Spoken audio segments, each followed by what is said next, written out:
नमस्कार, WH news digital मध्ये तुमचे स्वागत आहे। मी शीतल खवसे। आजच्या बातमीचे प्रायोजक आहे यश इलेक्ट्रॉनिक्स अँड फर्निचर्स वाडी नागपूर। आम्ही असतो बातम्यांच्या पुढे, बातम्यांच्या मागे, बातम्या लपवत नाही, दाखवितो। मग ते राजकारण असो किंवा सामाजिक, भ्रष्टाचार असो की अन्याय अत्याचार, आम्ही निर्भयपणे बातम्यांना देतो महत्व। तुम्ही सुद्धा महत्व द्या व आमच्या चॅनलला सबस्क्राईब करा, जाहिरात देऊन आम्हाला आर्थिक मदत करा।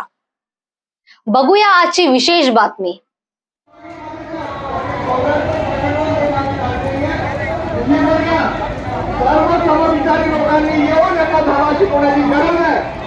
आणि जेव्हा आपण रस्त्याने चालत इथपर्यंत संविधान सरकार येऊ, मी नक्कीच घाबरल्याशिवाय राहणार नाही।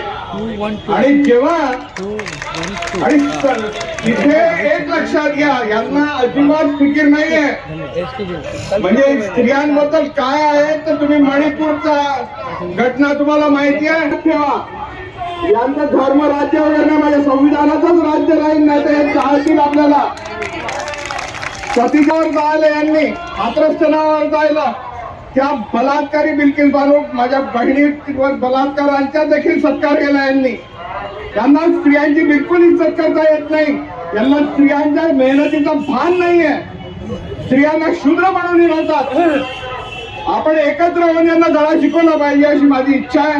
तुम्ही सर्व हलवडे नॅशनल कॉलेज पासून आमची रॅली सुरू होणार आहे आणि इथे समारोप होणार आहे। तुमच्या सोयीने तुम्हाला इथे जर चांगलं वाटलं तर इथे जॉईन व्हा, नाही तर पूर्ण रॅली आम्ही शहरामध्ये दाखवणार आहोत की आमची शक्ती काय आहे, संविधानावर विश्वास ठेवणारे कोण आणि संविधानाचा विरोध करणारे, अपमान करणारे कोण, या निमित्ताने आपण दाखवून देऊ आणि याची लढाई नागपुरातून सुरू करू असं मला वाटत आहे। तुम्ही अगदी निश्चिंत राहा, मी माझ्या बहिणीच्या मागे उभा आहे। गरज पडेल तर डोळे खायलाही समोर येईल। हा नुसतं बोलत नाही, कारण की मी या देशाच्या पूर्ण उत्तरेच्या बॉर्डरवर काम करून चुकलेला माणूस आहोत। तिथे जय जवान झालेला आहे, आता जय संविधान करायची वेळ आली आहे। आपण सगळे मिळून जय संविधान करूया आणि यांना धडा शिकूया। जय भारत, जय संविधान, लाल सलाम। काय बोलूं? हिंदी की मराठी? हिंदी। हमारे देश में सरकार की नीतियों के कारण कैसा असंतोष है उसका ये मंजर है।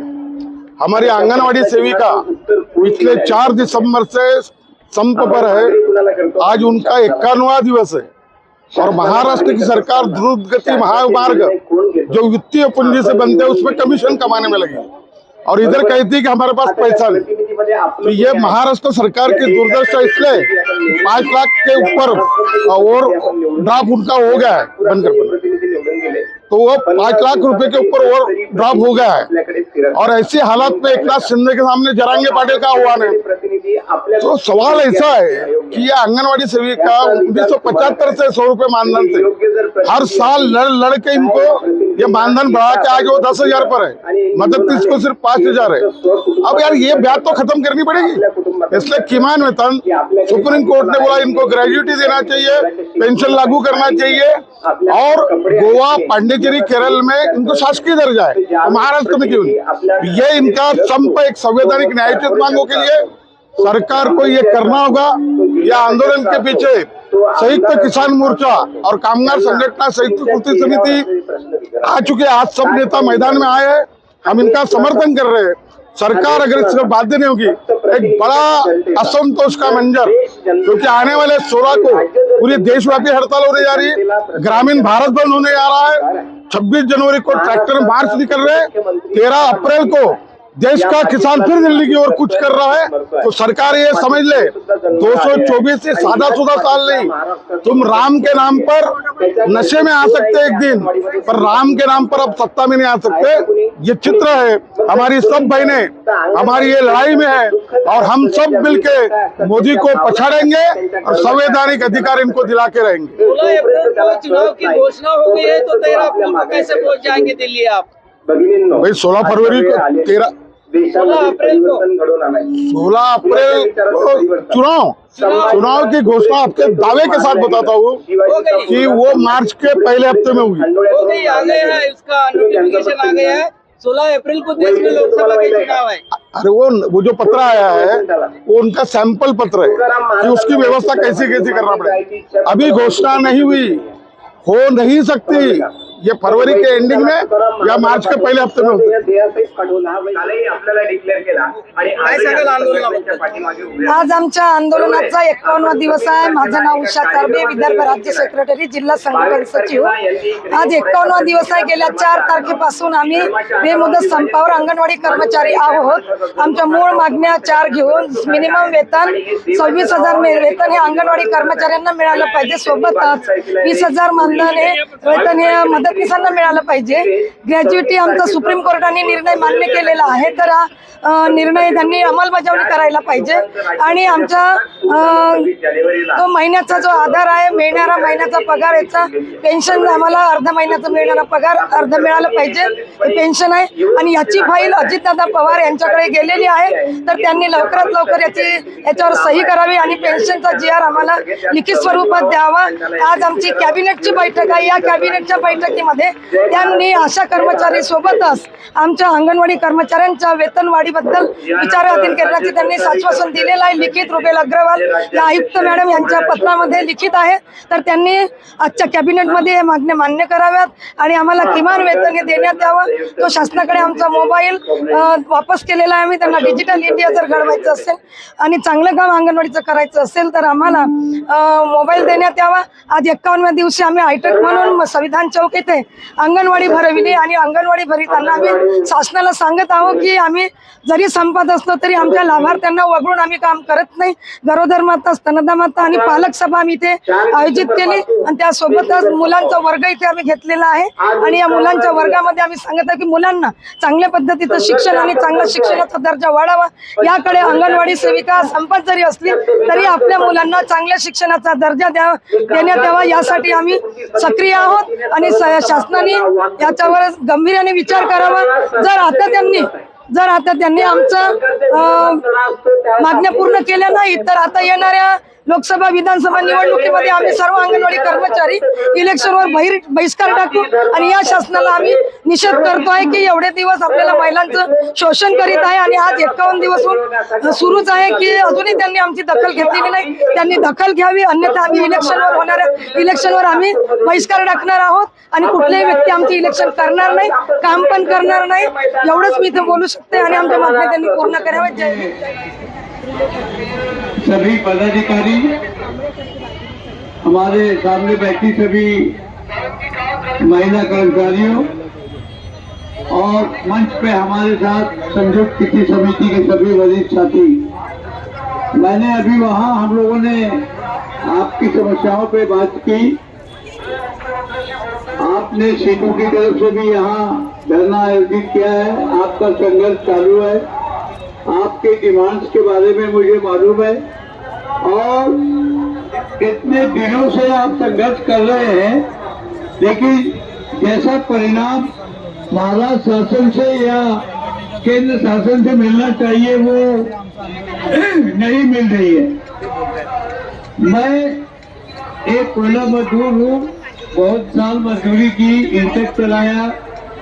आपके आशीर्वाद से 2006 से लेकर 2012 तक मुझे कांग्रेस पार्टी के तरफ से चुन के, हमारे आमदार लोगों ने चुन के मुझे विधान परिषद भेजा और मैंने ईमानदारी से वहाँ मजदूरों का पक्ष रखा और उस समय बहुत सारे कानून पास कराए, जिसमें मोलकरीन के बारे में, निजी सुरक्षा गार्ड के बारे में, मथाड़ी के बारे में संशोधन मैंने किया। मैं आपको विश्वास दिलाता हूँ कि एक इंटक के कार्यकर्ता के नाते और कांग्रेस पार्टी के कार्यकर्ता के नाते, जो कल तक हुआ, परसों तक हुआ, आपने देखा देश में, वो वन मैन शो था जो धर्म के नाम पे हुआ। हमारी भी आस्था है, सबकी आस्था है।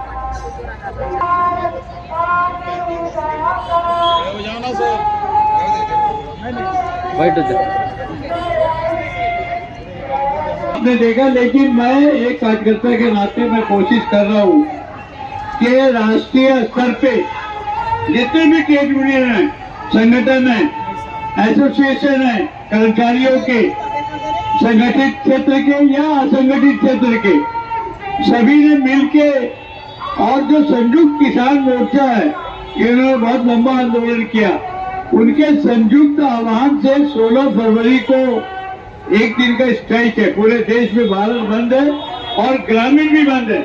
हमारी किसी समिति के साथी दगड़े जी के नेतृत्व में बैठेंगे हम लोग, आचार्य साहब के नेतृत्व में, और हम लोग आगे कार्यक्रम बनाएंगे।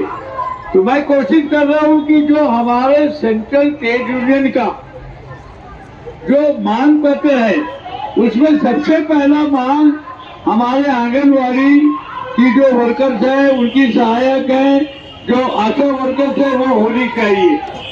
क्योंकि संगठित क्षेत्र में सरकार की सारी सुविधा हमें प्राप्त है, चाहे वो कोई पब्लिक सेक्टर हो, इंश्योरेंस हो, बैंकिंग हो, कोई भी रेलवे हो, डिफेंस हो, जितने भी सरकारी कर्मचारी या सरकारी पब्लिक सेक्टर के कर्मचारी है, उनको सभी अच्छी सुविधा है, उनको सामाजिक सुरक्षा है, उनके बाल बच्चों की शिक्षा की व्यवस्था है, रहने की व्यवस्था है, इलाज की व्यवस्था है बच्चों की।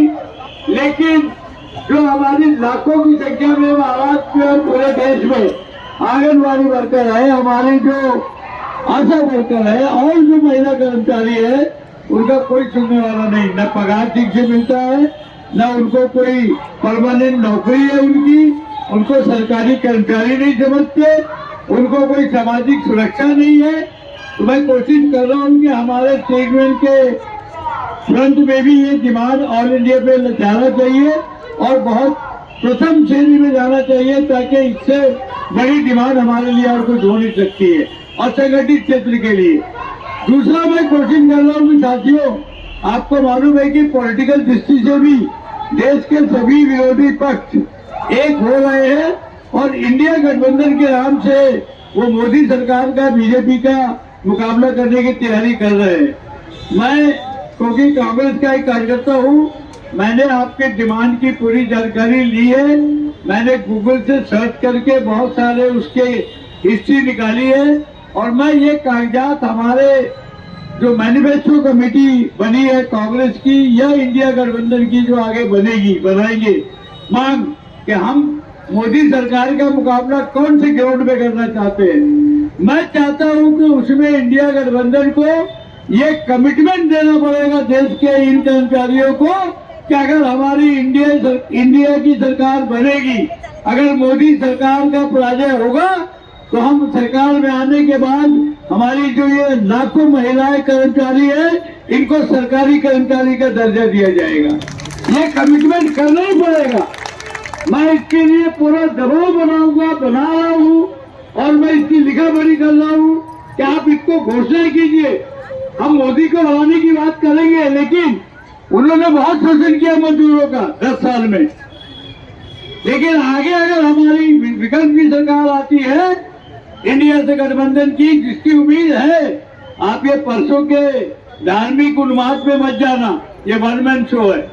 तो हम कोशिश करेंगे कि ये हमारे नेशनल एजेंडा में आए कि आंगनबाड़ी और उनके सहायक जो मजदूर हैं, लाखों की संख्या में है, उनको वहाँ प्राथमिकता मिले। जब अगर हमारी सरकार बनती है तो ये हमारी महिलाएं, ये हमारी शक्ती है, ये सरकार बनाने में मदद करेगी। बघितल्याबद्दल तुमचे धन्यवाद। आज एवढंच, पुन्हा भेटूया नवीन बातमी सोबत। WH न्यूज सोबत राहा, चॅनलला लाईक करा, सबस्क्राईब करा, फेसबुक इंस्टाग्राम वर फॉलो करा, जाहिरात देऊन आर्थिक मदत करा। धन्यवाद।